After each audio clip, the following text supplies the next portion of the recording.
Hello friends, आज आप मेरे साथ सुनेंगे द इंटेलिजेंट इन्वेस्टर का चैप्टर 16 कन्वर्टिबल इशूज़ और वारंट्स। बदलाव का जोश।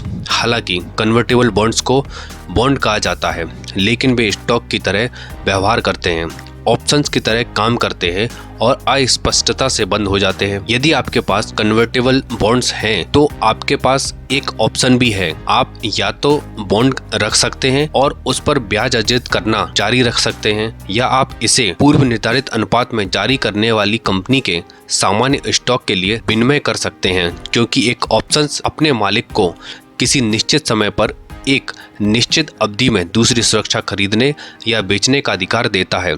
क्योंकि वे स्टॉक्स में एक्सचेंजेबल हैं, इसलिए वे कंपेरेबल बॉन्ड्स की तुलना में कम ब्याज दर प्रदान करते हैं। दूसरी ओर, अगर किसी कंपनी के शेयर की कीमत बढ़ जाती है तो उस स्टॉक में एक कन्वर्टेबल बॉन्ड एक कन्वेंशनल बॉन्ड की तुलना में बेहतर प्रदर्शन करेगा।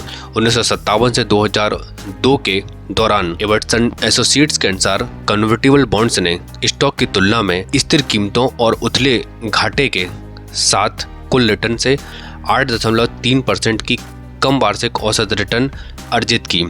शेयरों की तुलना में अधिक आय कम जोखिम नहीं है। यह आश्चर्य है कि वॉल स्ट्रीट के लोगों ने अक्सर कन्वर्टेबल्स को दोनों दुनिया के सर्वश्रेष्ठ निवेशक के रूप में वर्णित किया है, लेकिन बुद्धिमान निवेशक जल्दी से महसूस कर लेते हैं कि कन्वर्टेबल अधिकांश अन्य बॉन्डों की तुलना में कम आय और अधिक जोखिम प्रदान करते हैं, लेकिन वे एक ही तर्क से और सामान्य न्याय के साथ दोनों दुनिया के सबसे बुरे निवेश कहे जा सकते हैं। आप किस पक्ष में आते हैं, यह इस बात पर निर्भर करता है कि आप उनका उपयोग कैसे करते हैं। सच में कन्वर्टिबल्स बॉन्ड्स की तुलना में स्टॉक की तरह अधिक कार्य करते हैं। कन्वर्टिबल्स पर रिटर्न लगभग 83% S&P 500 स्टॉक इंडेक्स से संबंधित है, जो ट्रेजरी बॉन्ड्स के प्रदर्शन से केवल 3% संबंधित है। इस प्रकार बॉन्ड्स को तब कन्वर्ट किया जाता है जब अधिकांश बॉन्ड अपनी स्थिति बदलते हैं। बॉन्ड में अपनी अधिकांश या सभी संपत्तियों के साथ रूढ़िवादी निवेशकों के लिए कन्वर्ट्स डाइवर्सिफाइड बंडल को जोड़ने से स्टॉक में सीधे निवेश करने का डरावना कदम उठाए बिना स्टॉक जैसे रिटर्न की तलाश करने का एक समझदार तरीका है। आप कन्वर्टिबल बॉन्ड्स को स्टॉक्स फॉर चिकन्स कह सकते हैं, जैसे कि एडवेंट कैपिटल मैनेजमेंट के convertible expert F Berry Nelson बताते हैं। ग्राहम के दिनों से लेकर अब तक यह लगभग $200 बिलियन का बाजार हो चुका है। अधिकांश कन्वर्ट्स अब 7 से 10 साल तक की सीमा के मध्यम अवधि के हैं। लगभग आधे निवेश ग्रेड हैं और कई इशूज़ पर अब कुछ कॉल प्रोटेक्शन होता है। इन सभी कारकों ने उन्हें जो वे करते थे उससे कम जोखिम भरा बना दिया।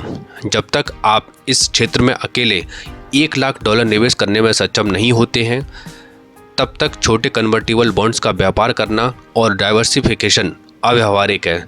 सौभाग्य से आज के बुद्धिमान निवेशक के पास low cost convertible bonds fund खरीदने का सुविधाजनक उपहार है। फिडेलिटी और वैनगार्ड 1% वार्षिक खर्च पर म्यूचुअल फंड की पेशकश करते हैं, जबकि कई क्लोज्ड एंड फंड्स भी उचित कीमत पर उपलब्ध हैं। वॉल स्ट्रीट पर क्यूटनेस और कॉम्प्लेक्सिटी हाथों हाथ तक चली जाती है, जिसमें कन्वर्टिबल पर अपवाद ना हो।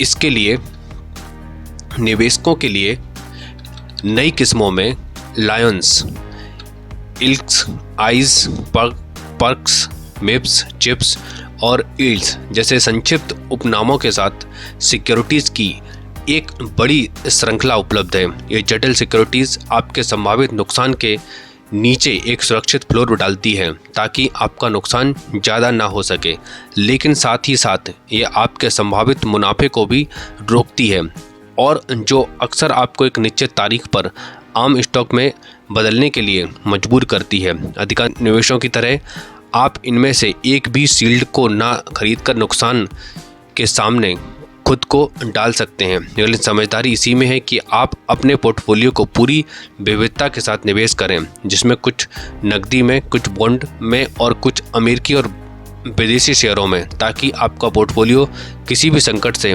निकलकर आगे बढ़े और आपके सपने को पूरा करने में आपका साथ दे।